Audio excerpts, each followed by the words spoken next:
माझे नाव प्रज्ञा मनोरंजन सटकर. माझा वर्ग पहिला. मी सांगणार गोष्टीचं नाव क्षमशीलता.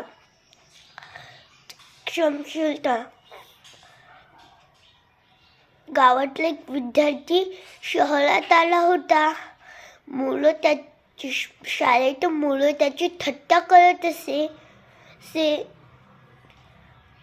व त्याच्या चुका काढत असे. ते अनाया बघत होते. अनाया पुढे गेली आणि म्हणाली, जर त्याच्या खूप साऱ्या चुका असेल तर तुम्ही सरला सांगा. त्यालाच कोण सांगत आहे व त्याला त्याची थट्टा का बरं करत आहे हे थट्टा का बरं करत आहे.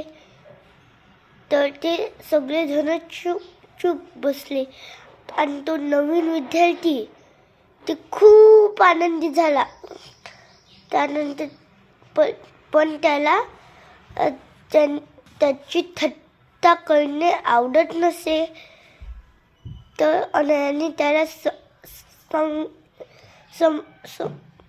त्याला समजवले की इथे मित्र बनू शकतो ते.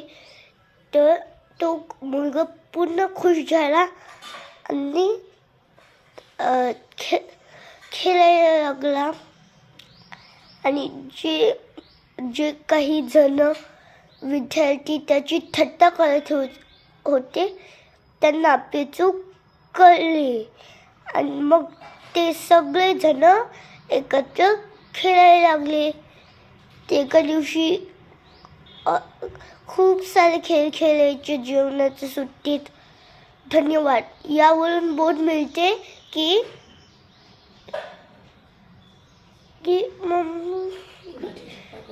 कोणाचीही थट्टा करू नये व दुसऱ्याच्या जागी आपल्याला ठेवावे.